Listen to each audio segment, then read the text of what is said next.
Om Shanti. Good morning. Happy Sunday morning. So, welcome to day 4 of the RajaYoga meditation course. So, you're all you all rested well? Everything good? Yeah? Ready to experience new knowledge, to experience newness? So, let's start with meditation.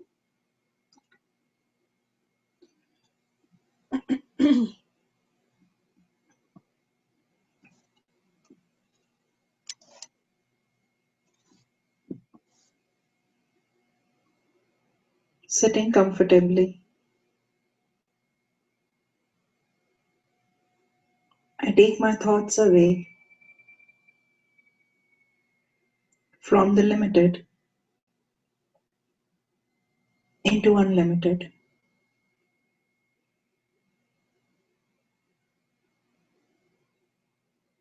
I bring my awareness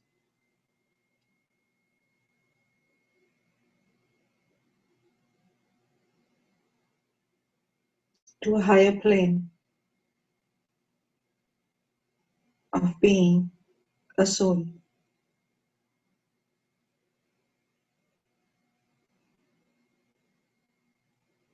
I, the soul,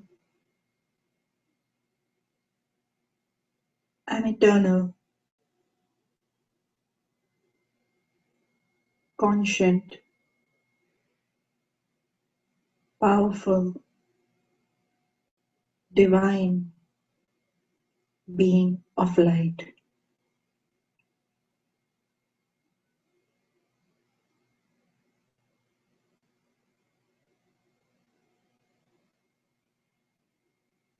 I'm radiant and shining like a living star.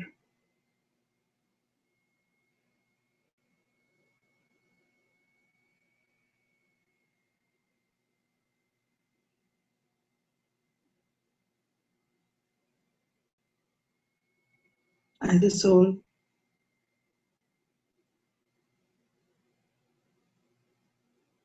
take my awareness beyond this body,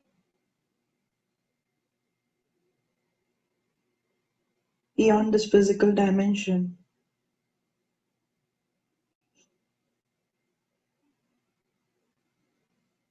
beyond this physical world, the limited world, into an unlimited space.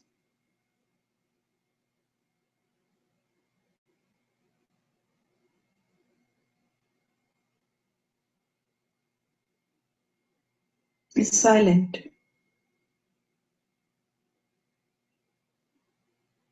is still, where I, the soul, in my eternal form, reside.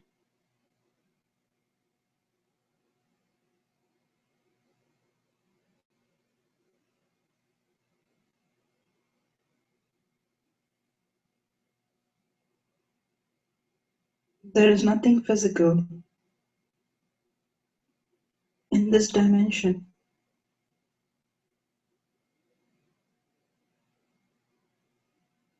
It's unlimited and beautiful, like an evening sky, golden red.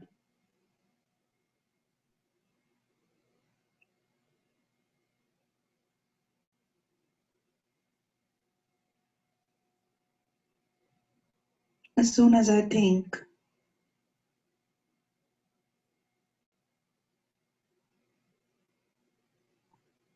of this land of silence,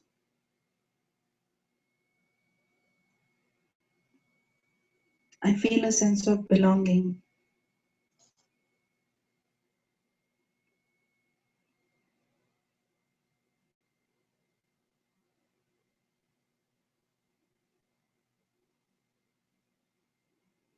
This is the home.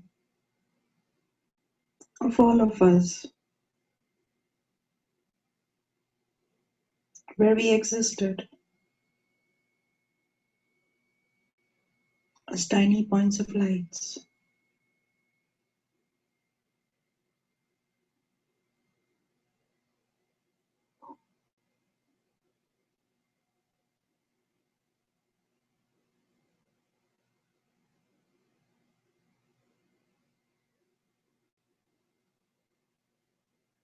This element of light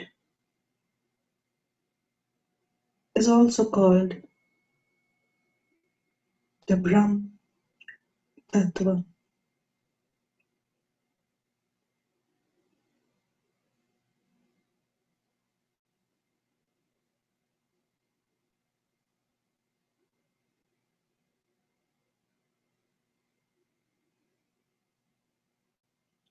In this element, I see another point of light,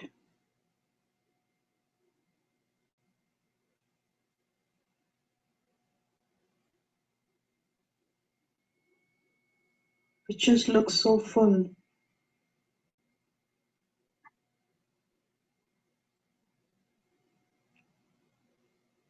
which is radiating its beauty,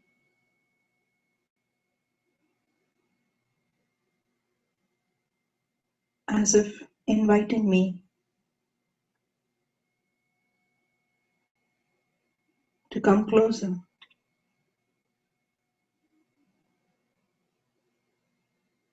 I glide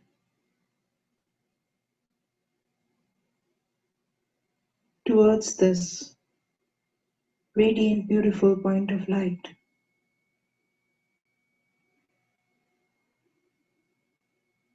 And as I come closer,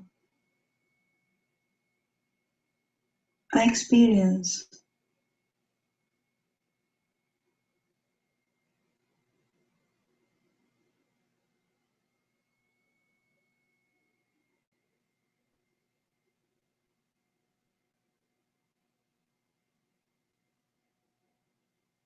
unlimited peace and love.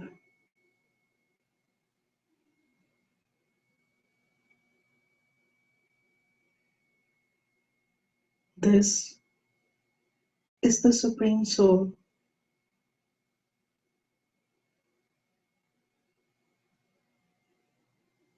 who is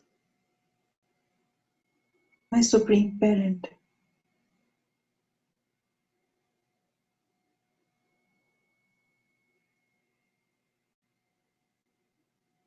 I lived in my home with my Supreme Parent.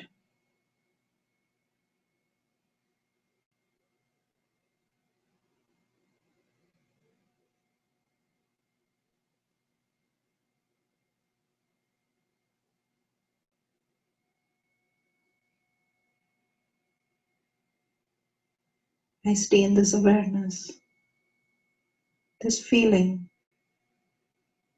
of experiencing unlimited love, the feeling of unlimited peace and joy.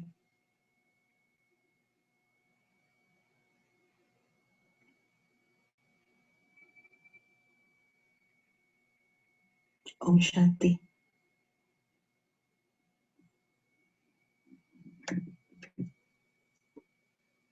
Om Shanti. So let's quickly review what we saw yesterday.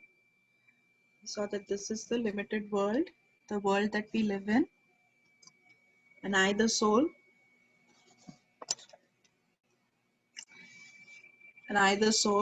I'm a guest in this physical world. This world has all the physical components that I can see with these eyes. I see matter. This is the world of matter. So I see matter. There is money. There are other souls and bodies. There's the home that we live in, right? We have everything physical in this world. And beyond this world, so there is my home, which is the space or the dimension of light which is the space of total stillness and silence. We all were here just as points of light in our eternal form. Eternal means something, eternal means something that is neither created nor destroyed. It always exists. Okay, that is eternal. So when we talk about energy, energy can neither be created nor destroyed. So it's eternal. So we souls as energy are eternal, and we resided here, which is our home, as just eternal point of lights. This element is also called the Brahm element, the Brahm Tattva, or the Brahm, the element of light, Brahm Tattva. This is our home, the land of peace, the land of silence. Are you all able to hear me? Okay. So this is the land of home, the land of silence. That is why each one of us, the first and the main thing that we all want to experience is peace and silence, right? Because we all come from this land of peace and silence. We come into this land of sound and action. And we've been playing our parts here, and we have forgotten this. So meditation, when we talk of meditation, meditation is connecting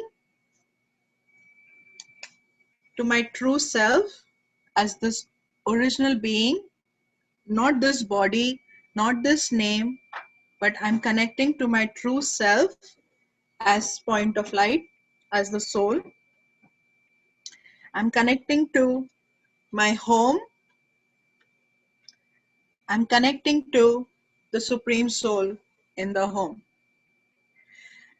If you've heard of people having a near-death experience or out-of-body experience, each one of them shares that when they were out of body, they just saw light. And that light was so peaceful, the light was so loving, and they said that this light was God. And that's why even, in the Indian culture, the sannyasis said that God is, this vast light, and they said Brahm. They said God is this element of light, and God is Brahm. But Brahm is this element of light, which is the space. God is light, but God is the tiny point of light, just as the soul is. As we human beings, our parents are human beings. Yeah. Our grandparents are human beings. Our children will be human beings. So the way the physical body looks like, right? So our parents look like, so the physical parents who gave birth to this physical body look like this, the physical body. But the parent of the soul being point of light, how will the parent of the soul look like? Like the soul, right? So God cannot be a whole big point of light or a big, like a huge space or something. But God is just like the soul, a tiny point of light. But we saw that why the soul is called the Supreme Soul is because the soul does not take birth in this drama. It's not coming into this cycle of birth and death. Someone has to be beyond this for us to take us back, na? Otherwise, everyone will be trapped here in the quicksand. So that is Supreme Soul who stays beyond all of this, who just observes everything. So let's understand a little bit more about the Supreme Being. So when we get introduced to someone, say you meet someone for the first time, we get introduced to someone, we know a couple of things about that person. So what are the couple of things that we know about a person? First is how does the person look like? So the form, what is the form of Supreme Soul? point of light. Every religion said that God is one and God is light.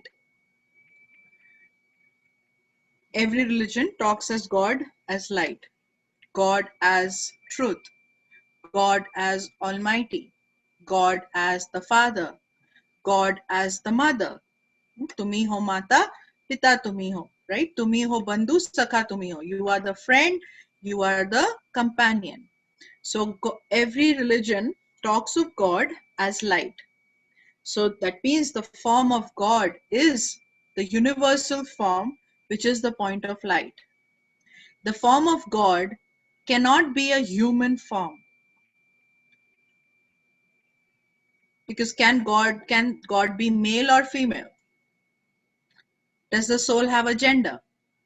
No, right? So the soul does not have a gender. When we say God is the mother, father, and many a times we address God as he in the male, this thing is because we receive a lot of things as a father. He plays a more dominant role of a father, and we'll talk about that. But the soul, the supreme soul, doesn't have a gender. We worship the deities who have physical images, right? How many deities are there? There are like 330 million, right? 33 crore, we say in Hindi, Devi Devta, deities. But how many gods are there? How many Paramatma or how many Supreme Soul are there? One, right? So we have all the deities, and above all of them is one Supreme Soul. We started worshipping the deities because we are so much in the awareness of the physical that we made God into physical. We wanted God as some physical. And the closest to God or the virtues of God were deities. So deities are human beings with divine virtues. So the closest were the deities. So we started worshipping the deities. Okay. So the deities are separate and the Supreme Soul, God, is separate. Deities are only worshipped in one part of the world or in one particular culture. But God has to be universal. God is someone who is remembered or who is worshipped or who is thought of in every religion, in every culture. So the universal form of God is point of light. Okay. The next is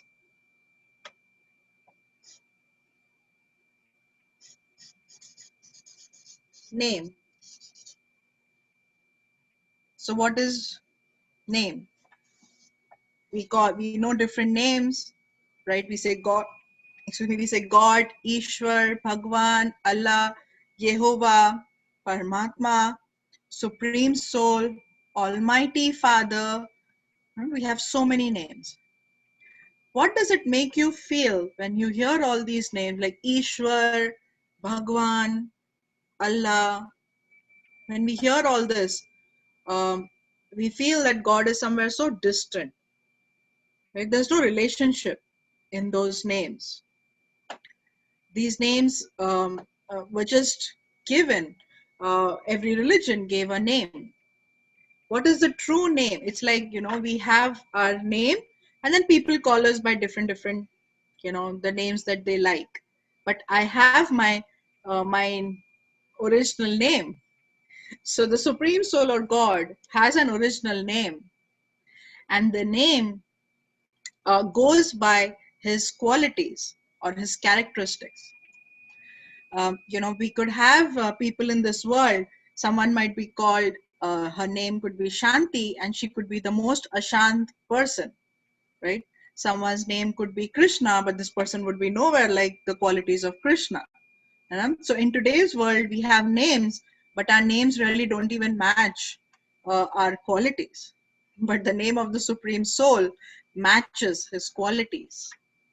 And the name, and those who are from India would have heard this name, the name is Shiv. Shiv means point. Shiv means point of light.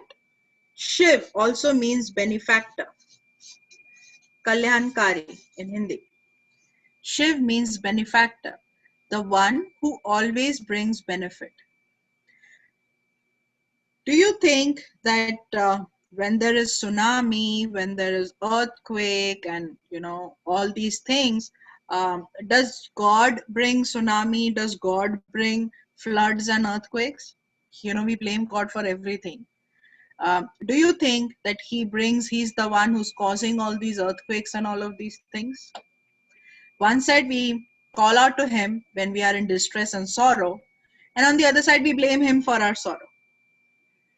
Because if you remember, when we were children, a little child, when the child learns to walk, what happens? The child learns to walk and starts holding on to things, and suddenly he's trying to walk and then hits a table and falls.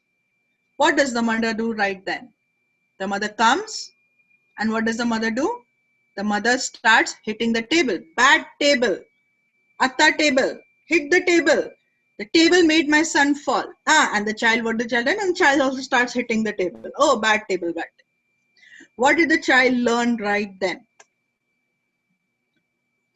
Blame someone else. Blame the table. Then we started growing. And when we were growing, we started seeing everything around us. So, okay, everyone is playing the blame game. Let me also play the blame game. So we start playing the blame game. So if we notice in our life, do we ever take responsibility for our actions? Or we have someone or the other to blame? You made me angry. Because of you, I feel this. You are the one. You are this. Because of your actions, I did this. This person did this, that's why I did this. So we always have reasoning. And always the blame is on someone else.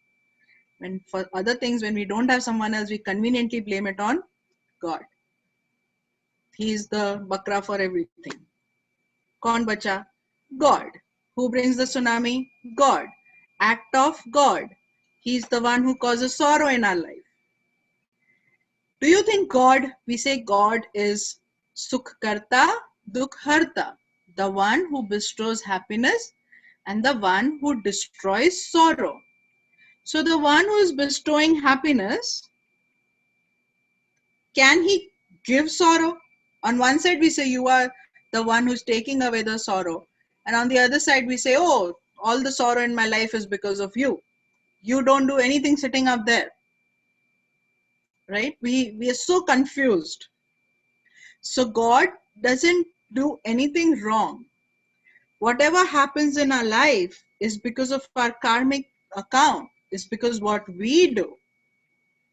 Okay? So it's not that God is sitting up there and just looking at each one of 7.8 billion souls, and he's saying, oh, this one, oh, let me move here. He's not playing chess with all of us. Oh, let's move here, let's do this, let's do this. And then the elements, oh, very cool. Oh, this country is very cool. Or let me give some rain over here. This country is very this. Oh, let me torture. As parents, would we ever think about torturing our children for anything? As physical parents. As physical parents, will we ever think about cursing our children for anything? As physical parents, will we ever think that my son or my daughter should go through this trouble in life? This is how they will learn. Why do parents become so aggressive with children? Because they don't want their kids to go through the same that they went through. That's why they're extra aggressive with them, right? Now, we are trying to explain to them that, oh, I don't want you to go make the same mistakes that I made. So do you think that God, who is our supreme parent, is sitting up there and saying, oh, I am going to punish you. Oh, you did this. You are going to get this. No. He is the benefactor. He is always the Kalyankari. He is always the one who is bringing benefit to me. And remember, he's the only one beyond this drama, beyond this limited world. So he's the only one who can actually grant salvation to the soul. So granting salvation is liberating me from my sorrows. Okay, so God is the only one. So the name Shiv means point of light. Shiv means benefactor. So his name is based on the quality. Now in devotion, many people confuse Shiv with Shankar, and those of you who are from India would know, um, would have seen an image of Shankar. Shankar is a human form.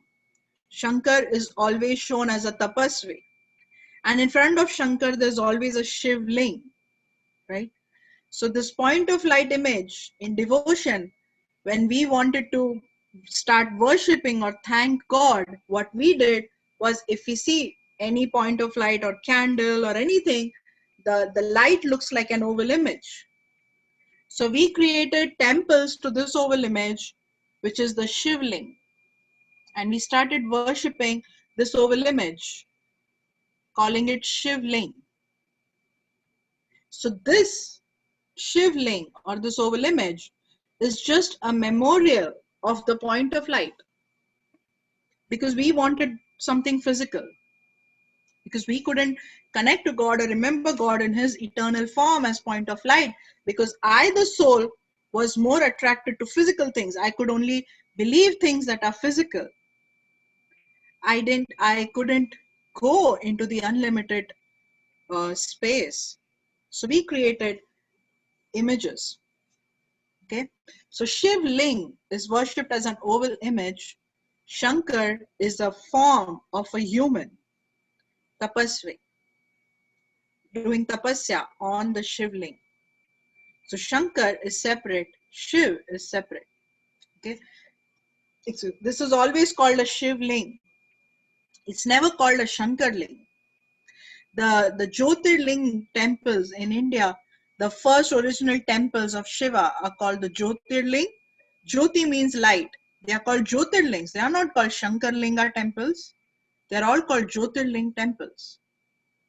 So they are called Jyotirlinga temples, right? So they are all temples that were built for the Supreme Soul as point of light, but we wanted a physical form, which was the Shiv Ling form.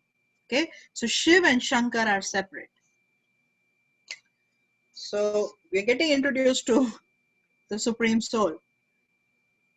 Now, where does God live? Where do you think God is? Just show me. Where do you think God is?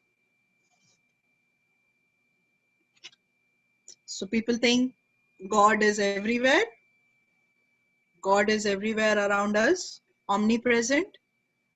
God is everywhere. But when we think of God, we say, oh, he knows. We always point our fingers up, right? We say, God knows. And then we say, he's everywhere. He's in the stable chair, everywhere. So I'm sitting on this chair. I'm sitting on God. If I break this table, I'm breaking God. I'm writing on God. So based on our intellect, which has become so physical and, so who's always distracted, the mind and intellect are always distracted everywhere. We made God everywhere. And again, the reason for that was that so that we don't perform wrong actions, because God is watching you. Because he's everywhere, he's watching you. So don't do anything wrong, he's watching you. So it was mainly for us to not perform any wrong actions. So to have that fear of God that, oh, he's watching you. Okay, so God is not everywhere. The other thing that we have heard is God is in each one of us. God is in you, God is in me. Shivoham, that means I am Shiv, I am a part of Shiv. So do you think the soul is a part of the Supreme Soul? The soul came from the Supreme Soul. So that means the Supreme Soul was this huge point of light. And then this tiny, tiny point of light just emerged from this point of light. If we think this way, that the soul emerged from the Supreme Soul, that means the soul is created. And that totally, goes against the law of energy, which is that energy can neither be created nor destroyed, meaning anything that is created will be destroyed. Everything physical, this table is created, will be destroyed. This is created, will be destroyed. Everything physical that we see is created and can get destroyed. The soul is not created and therefore cannot get destroyed. So the soul is not a part of the Supreme Soul. The soul is separate, the Supreme Soul is separate, right? We carry the qualities of God, but we are not God, okay? We carry the virtues of God. So where is God? God is up there in our home, which is the dimension of light, which is called the supreme abode. In Hindi, it is called Param Dham. We can call it as Shanti Dham, the land of peace, land of silence. Okay, so this is where God is, and that's why our finger always goes up. When we think of God, fingers go up. Now, what are the qualities? On a physical level, this body has DNA. And many times this physical body carries the DNA of our physical parents. The soul, being the child of the Supreme Soul, carries the DNA of my parent, the Supreme Soul. What is the DNA of God like?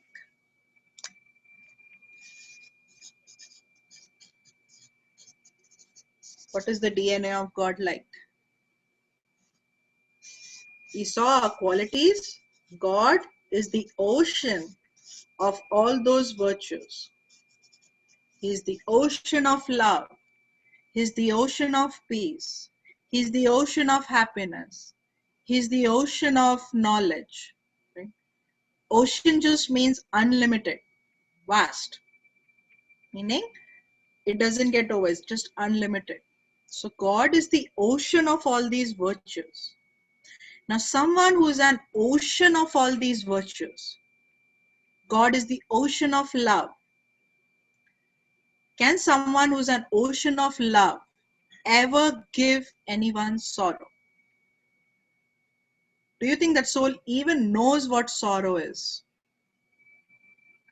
For someone being the ocean of forgiveness, can that soul ever punish anyone?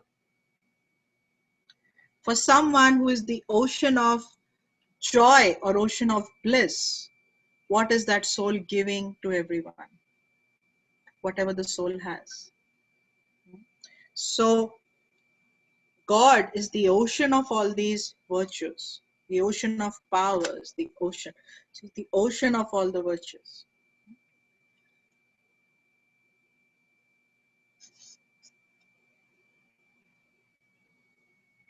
And what does he do? This is like introduction, no? When you meet someone like, oh, what's your name? Where do you live? What do you do? So what's your name? Where do you live? Oh, you look like this. Then you talk and you come to know about the qualities of this person. Oh, very sweet, not very sweet, arrogant. Oh, this thing. So we know the qualities of God now. And now the task, what does God do? Of course, we saw that God does not give sorrow. God does not um, God is not bringing the tsunamis, and God is not punishing me, and God is not keeping the account of what right, wrong, what did I do.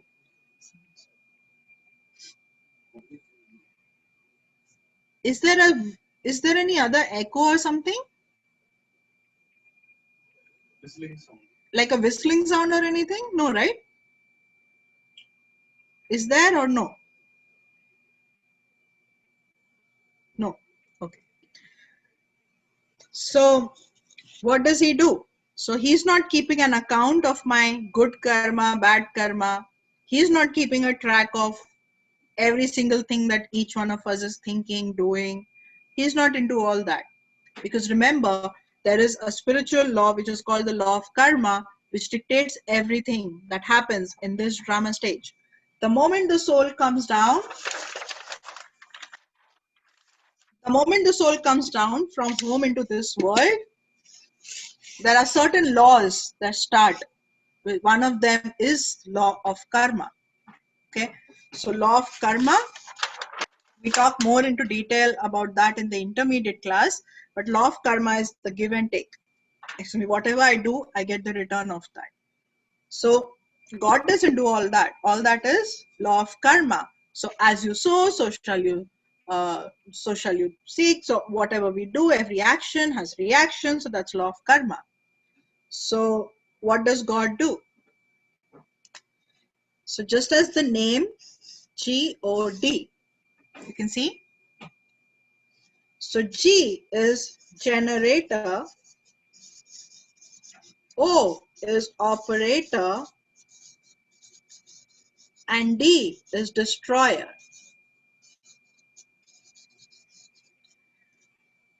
So what does he do? He generates goodness and virtues in the world, in us. He operates in the sense that sustains that goodness.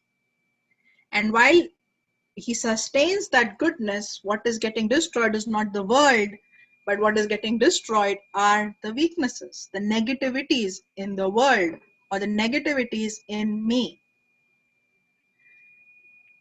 So in meditation, when we connect to God, when we connect to the supreme source of all virtues and powers, what flows to me are the virtues. So these virtues that flow into me is generating a newness, a new set of sanskars in me, new powers in me, new awareness in me. And with my constant connection in relationship with the Supreme Soul, these virtues are getting sustained, they're getting nurtured. So the soul is getting nurtured, sustained. And during that process, what is destroyed are the weaknesses or the vices. So think of the soul as a cell phone. The soul is in the body for many years now, not just this birth, but we've been in this physical world for many, many births, right? For many, many years.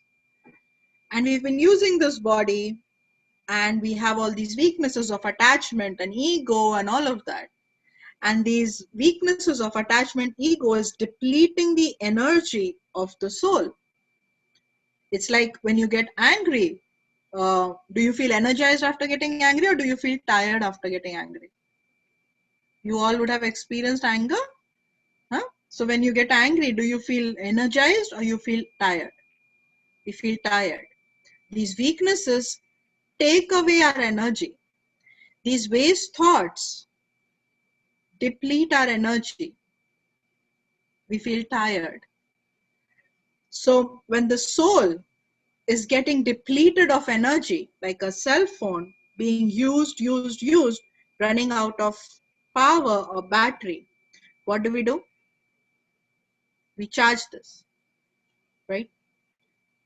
When do we charge this? We keep waiting, right? Oh, 50%, I can still continue. Oh, 40, oh, I still have time. Till it reaches that 20% where we see this red light, low battery, it flashes, low battery, right? And then we're like, oh, low battery, we start looking for charger. If we are still on a call, we continue, but I'm looking for a charger. What happens when it reaches like 2%? I get desperate to charge. Like, oh, we'll start looking like a crazy person. Where is the charger? Oh, charging port, where's my charger? We start looking for that. What happens when the phone is connected to the charger and is connected to the power supply? There are two ways to charge it. We can connect it with the USB cord to the computer or a laptop, and it gets charged, but the process is very slow. And the other one is we can connect it directly to the power socket. Which one is faster?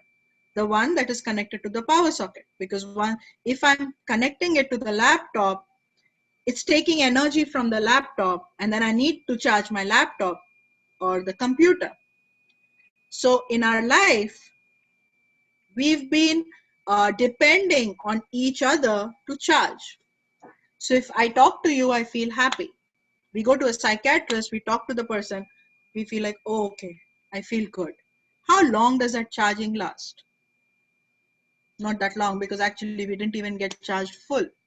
It's just a very limited charging that happens, but it still gives me some relief. So, when I want, so I'm dependent on so many different laptops or computers, which is other human beings, to charge myself, right? Little bit from you, little bit from you, little bit from you, then they have someone else, they have someone else. So it goes on and on like that. We forget that, oh, I can actually charge by connecting to the power supply. So the Supreme Soul is like that power source, whom when we connect to, the soul automatically gets charged. Now, once we connect the phone to the power supply with the wire, do we keep looking? Oh, charging. Oh, 10%. Oh, now it's 20. Oh, 30. Do we keep looking at it, or we just leave it? Okay, charge ho raha hai. We just leave it there. We just leave it there, right? We don't keep looking at it. Oh, charging, not charging. Oh, how much is the charge now? We just leave it there. So in the same way, when the soul is connecting to the Supreme Soul, it automatically gets charged. The charging automatically happens, meaning this process automatically happens. How will I know that I'm getting charged? I will know when there is transformation that starts happening in me. The proof of my charge is my transformation. I will start feeling light. I will be more happy. I will not be that stressed. Feeling light doesn't mean I become careless, but feeling light means I'm not carrying burdens of so many things, right? I will start being more peaceful. I will be less irritated, right? So we'll start observing these changes in us, and that is the proof that the soul is actually getting charged. The question, there can be a question that, oh, if we chant the mantras, if I'm doing the prayers, um, am I not remembering God? Am I not getting charged by that process? If we look at the transformation that, again, chanting prayers and doing the mantras or performing devotion on deities, which are Lakshmi, Narayan, Krishna, Ganesh, all these deities, is again creating like a dependency with, like I'm charging with a laptop. And I'm performing that. So the rate of charging is slower. The rate of transformation is much lesser. If I really want to see transformation happening, I have to connect to the power source. The deities are human beings with divine virtues. None of the deities said that we are God. None of the deities claimed to be God. We made them like God. None of the scriptures or Vedas are written by any of the deities. Human beings or sannyasis or rishis wrote those scriptures. Bible was not written by Christ. Bible was written 500 years after Christ. Muhammad didn't write the Quran. The Quran was written much later. Or Allah didn't come and write the Quran. Right? Christ never said, I am God. Christ said, I am the Son of God, and so are you. Muhammad never said, I am God. Buddha never said, I am God. Guru Nanak never said, I am God. They all tried to give an introduction to God. But over a period of time, people made them God, started worshipping them, started worshipping the scriptures that people wrote much after they were gone. So these scriptures, all this is written by people. And that's why every scripture is different, because it is based on the understanding of the person writing it. Tell me, who can write your biography the best? Who can give your introduction the best? You, right? No one else. You can give your own introduction the best. So this is the introduction of God. Beyond religion, beyond a physical appearance, beyond any labels, or beyond any tags or fear. Now, many people in the world are so afraid of God. And personally, I grew up being afraid of God because I thought, oh, if I do something wrong, God is going to punish me, because this is what I was told. We chanted mantras and we did the havans and we did the fasting and we did everything because there is a fear of God. The fear is that God will punish. God is seeing everything and he will punish. And now I know that God doesn't punish. That's not his task. He's my father. He's my mother. He is my best friend. He is my true companion. He is the one whom I forgot for such a long period of time. He doesn't punish me. Punishment is nothing but the return of my karma. But again, because of our nature, which was acquired, that, oh, put the blame on someone else, we started putting the blame on God and saying that he is punishing, because I don't want to take the accountability that I created a wrong karma. Okay, so understanding that who God is. So in meditation, I'm connecting to the supreme source of energy and getting charged. And I start seeing that transformation. In the Brahma Kumaris, we have about 1.2 million students who are experiencing this relationship with the Supreme Soul and who are regular, dedicated students. Excuse me, who are practicing this meditation and who are benefiting every day. So we have like testimonials from 1.2 million students as to what happens to our life when we connect to the Supreme. So there are two things, meditation and Raj Yoga. Remember the first day, Raj Yoga meditation. Meditation is a practice. Meditation is a practice by which I become. Meditation is the practice by which I become a Raj Yogi, meaning a sovereign. Raj Yogi is a lifestyle. Meditation is a practice. Okay, I have to understand this, that I do the meditation, and if I have a lifestyle, then I'm a Raj Yogi. Then I actually start seeing transformation. So I can continue to listen to knowledge, and I can continue to do the meditations as and when. If I have the time, I'll do it. If I don't have the time, I don't do it. I will not be able to see the fruit of that meditation. Definitely not. I have to incorporate it in my lifestyle.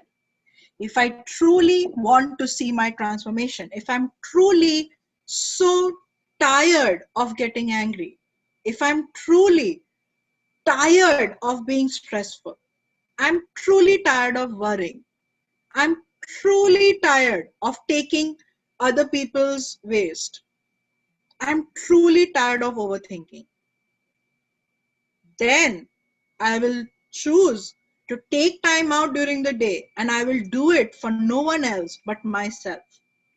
I can sit here and give you, 8 hours of lecture on how meditation is so good and it helps and all of that, but who has to do it? The only uh, disadvantage of Raj Yoga is that you have to do it yourself. In devotion, it's so easy. We can give money and say, oh, can you do prayers for me? It's easy. And we all look for easy ways, no? Like I remember when we used to go to Haridwar every year to take a bath in the Ganges, and people used to tell us, oh, can you take a dip for me? Oh, yes, yes, yes. So I used to actually go and dip for all my neighbors and my uncles and my aunts. Do you think anything ever happens by taking a dip in Ganges? Is it actually purifying? Is it just cleaning the body? Is it purifying the soul? Does the river Ganges, the water of Ganges, purify the soul? Can it purify the soul, which cannot be wet by water, cannot be burned by fire, cannot be cut into pieces? So it actually is just wetting the body. And we go and do that. So we ask people, can you do prayers for me? Please pray for me. Please pray for me. We go to the temple, we give money to the pandit and say, can you pray for me? But here, I'm not praying, I'm not asking to God. I'm claiming my right because He's my Father. What happens to you when if your child comes to you every morning, stands in front of you, does this and says, you are my mother, you are my father, everything belongs to you, my life is all yours, tan man dhan, everything belongs to you. Thank you so much for taking care of me, for providing me, giving me everything, and thank you, I'll be a better person, I'll do this, I'll do this. Okay, goes away. Then comes in the evening, stands in front of you and starts doing the same thing, says exactly the same thing, then goes away. Next morning comes again, stands in front of you near the door and says the same thing, and then goes away. What will happen after like that fifth or sixth day? Is there a relationship between you and your child? Is there any other conversation? Is there any relationship between you and your child? No. This is what we've been doing with God. We either go, stand, say the same mantra every day, or we sing the artis, or we sing songs of devotion, and we say, you are this, you do this, and all that, and yes, this and this, and we say mantras, and we do that, and we come back. Is there a relationship between me and God? Because I was told that God gets impressed by only these mantras. And I was told that God resides up there and God is unreachable. If you have to attain God, you either have to have a guru or you either have to go through a priest or some Brahmin or someone. And we thought that, oh, God is so far away, so distant, and I am this person, I am a sinner, I am this, I am that. Um, and we thought that, oh, I can never reach God. But now I know that, oh, there's a shortcut, there's an easy access. I just have to remember Him. How do we remember God? How do you remember your How do you remember your mother or your father? Do you chant mantras for your mother and father to remember them? Oh mother, you are so sweet. Oh mother, you do this to me. Oh mother, oh mother. We don't do anything like that now. How do you remember your mother? How much time does it take to remember the mother? Quick. How much time does it take for you to remember your father? How much time does it take for you to remember your son or daughter? Does it take a lot of time? No, it's quick. So in the same way, remembrance is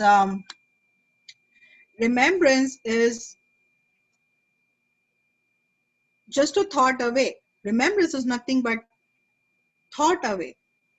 So when I think of someone, I'm thinking of the person's characteristics, my relationship with that person, my interaction with that person.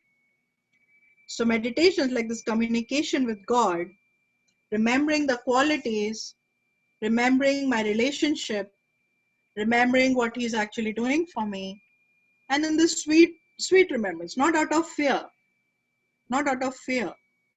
We cannot be afraid of God.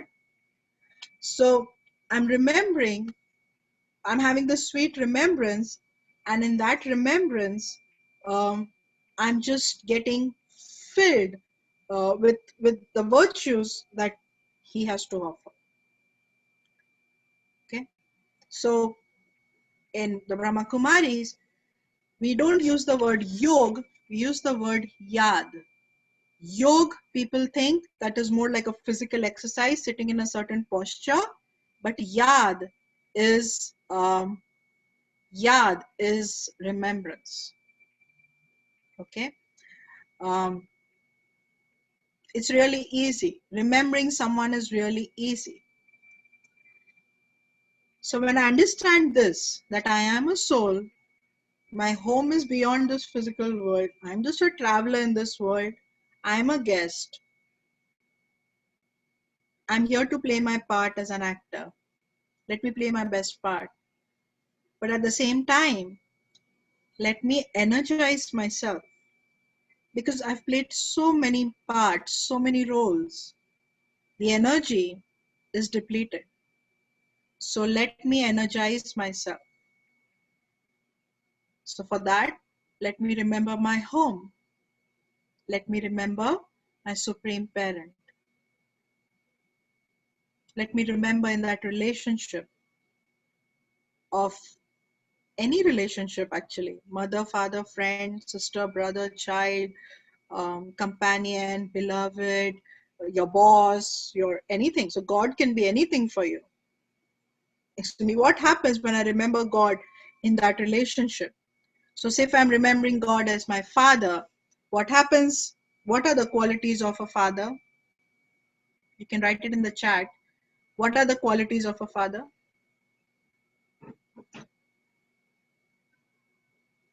Qualities of a father. So love, security,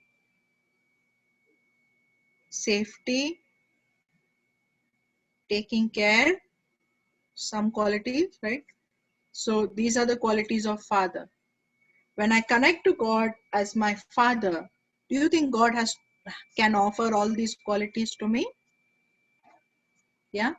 So when I connect to the supreme soul, when I connect to God, based on these relationships, I get these qualities automatically. So when I'm filled with these qualities, what happens in my physical relationship,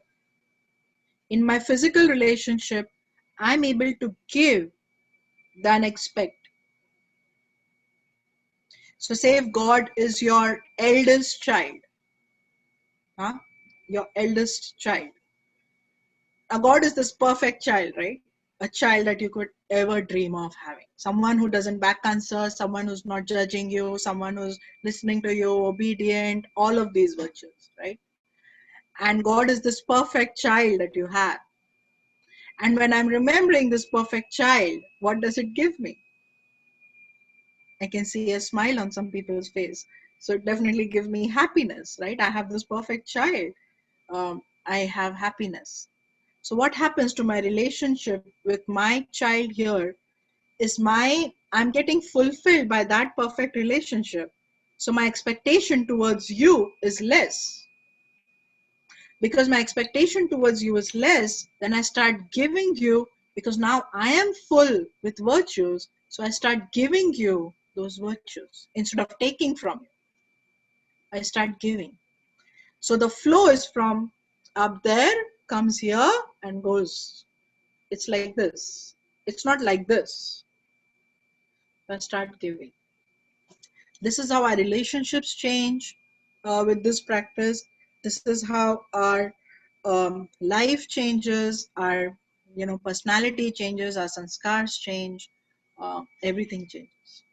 So we remember God in this relationship. So in the Brahma Kumaris, we don't say God, Bhagwan. Yeah, these names kind of take us a little distant. So unconditional love, someone says yes. So, but these take us away from like these words like God, Bhagwan, Ishwar, Paramatma, Supreme Soul, Yoga, like all these names take us away. But if we use the word Baba, which actually means father. Ba also means mother.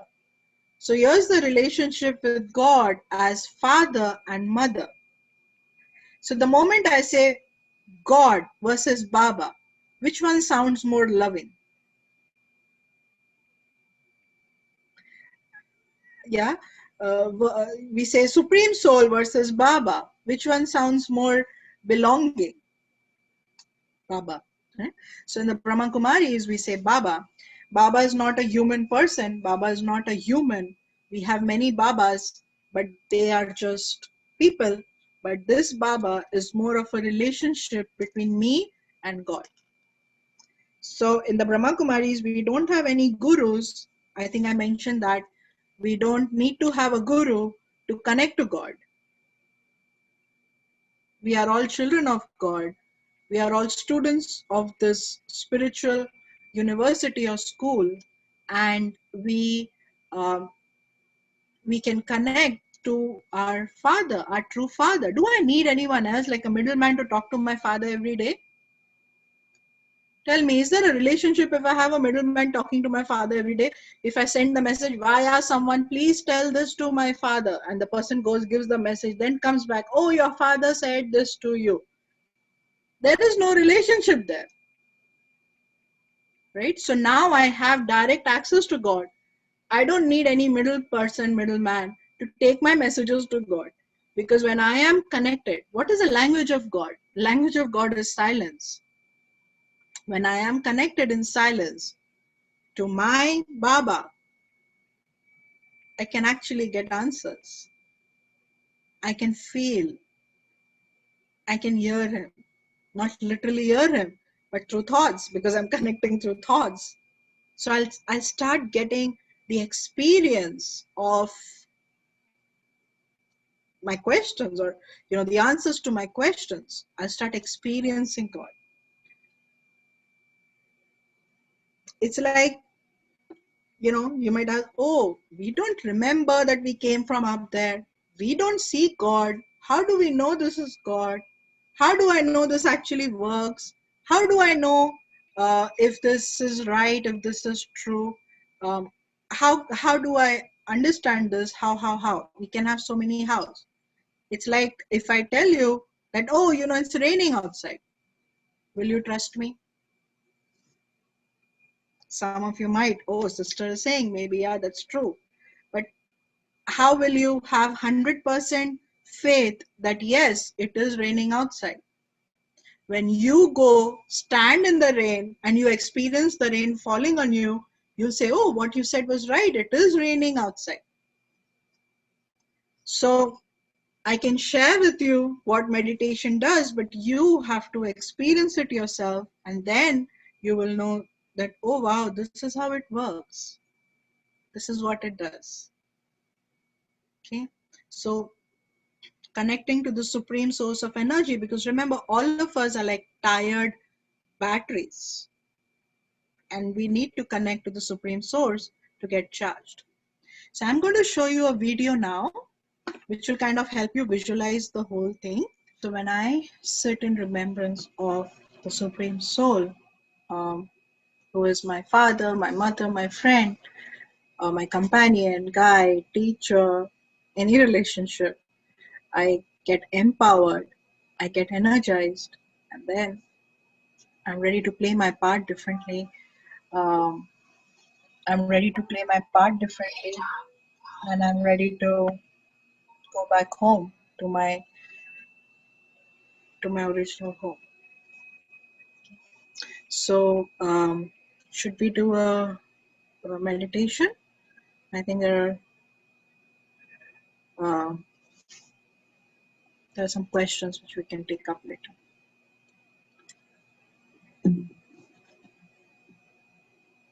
So these videos help you to visualize.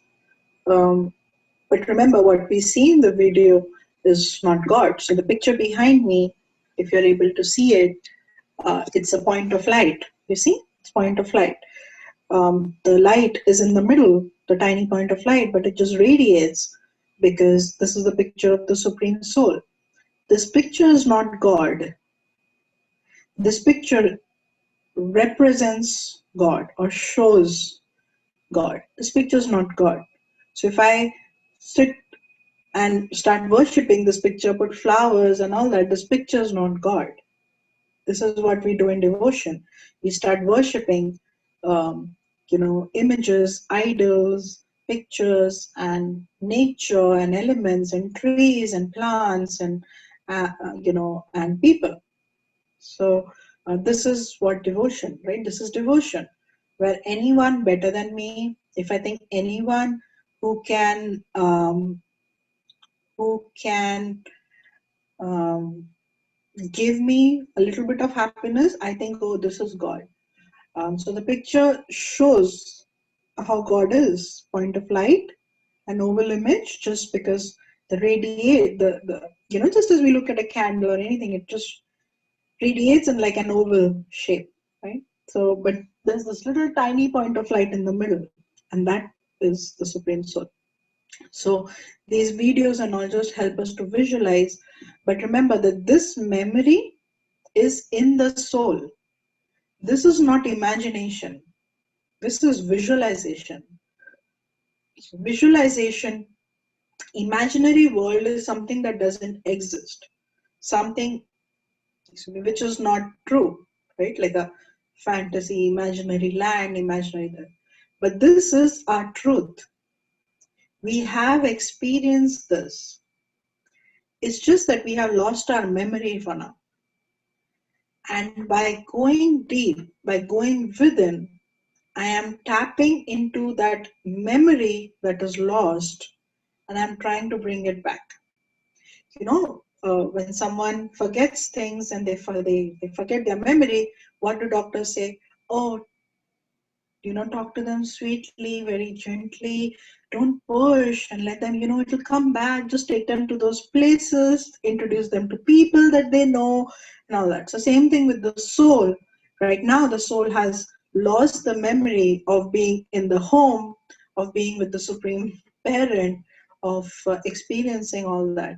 So, what I'm trying to do with meditation is that I'm rekindling that those memories, and it will come back.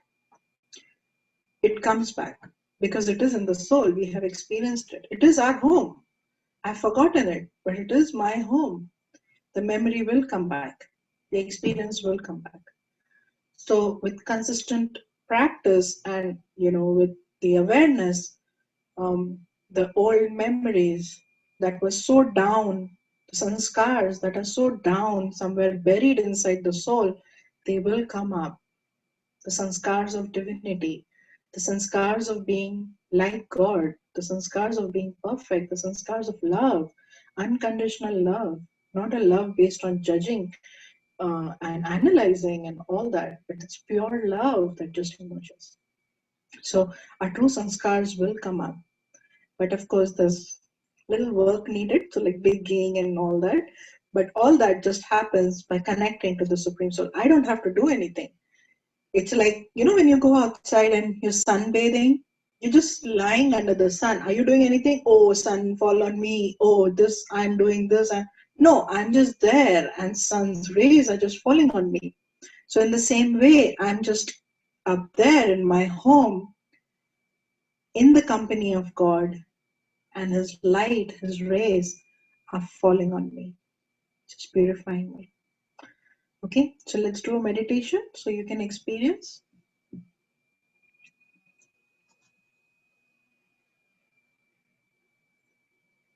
I, the soul,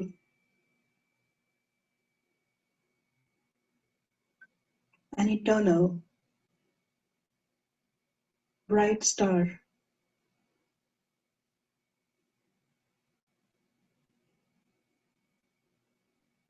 take my awareness out of this world to my home.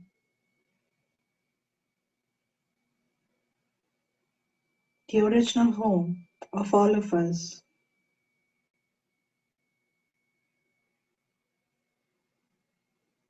is beyond this world, beyond the sun, moon, stars, beyond the universe and galaxies.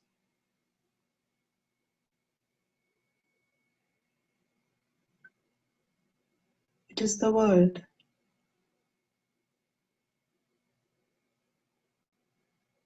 of peace, the world of stillness,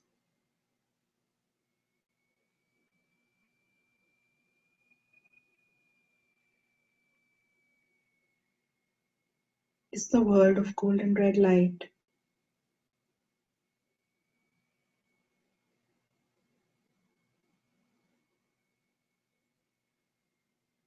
in my home,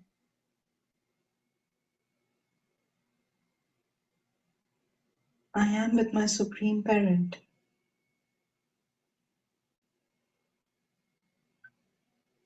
my Father, my eternal Mother,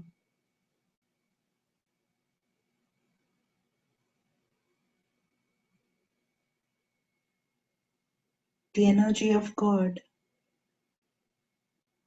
is of pure unconditional love.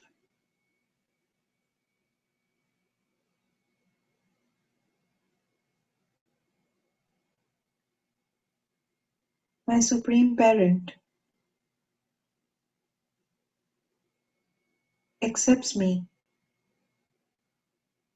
for who I am, nurtures me with divine virtues.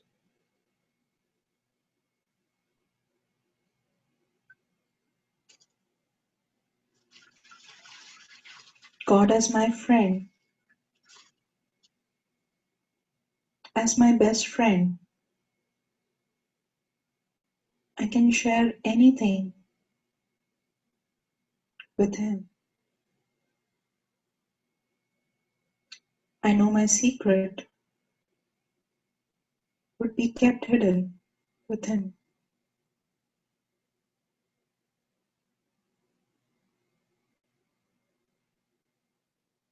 There is no fear of being judged.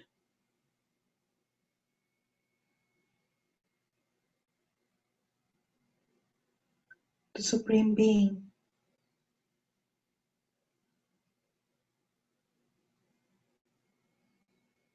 provides me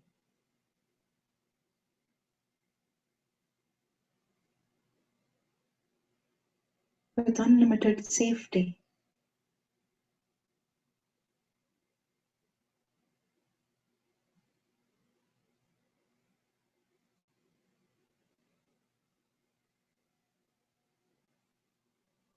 As my Baba,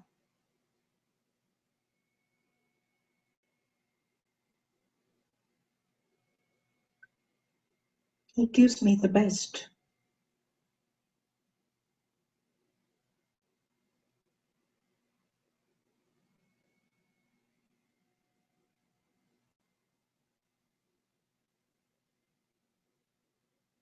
God's company empowers me.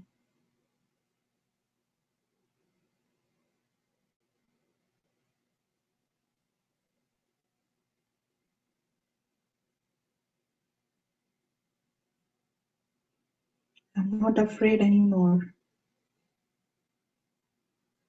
I know He's not going to punish me.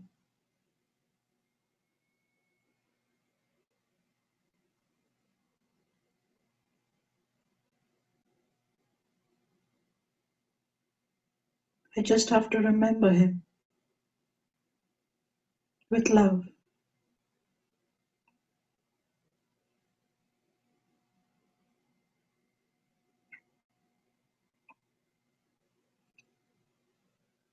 He will not complain about me.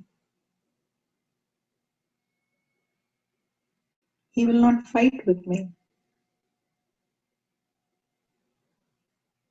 He's an unconditional,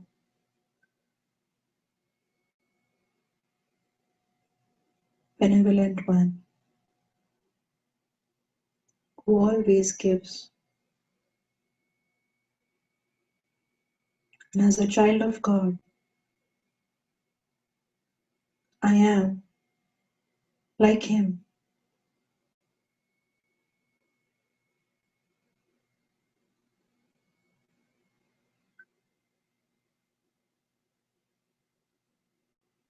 I exhibit the qualities of my Father.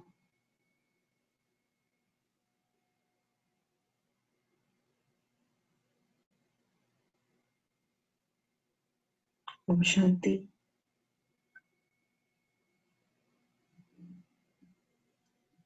Om Shanti. So you can use the word God, Father, Almighty, whatever you want. Just in the Brahma Kumaris, we say Shiv Baba or we say Baba because of the relationship. It reminds us of the relationship. If we say Shiva, the first thing that comes is the Shivling, right?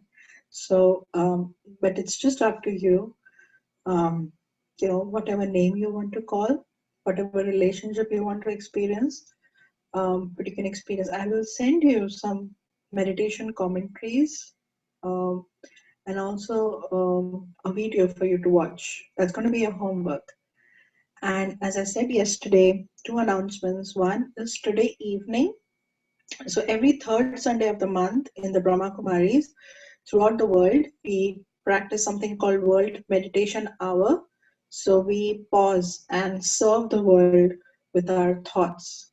So we send pure thoughts to the world, and especially now with what's going on with so much fear and worry and anxiety, the world definitely needs a lot of peace and love from us. So from 7 to 7:30 this evening, we have a special meditation for world. I'll see others next Sunday at 11. Thank you. Om Shanti.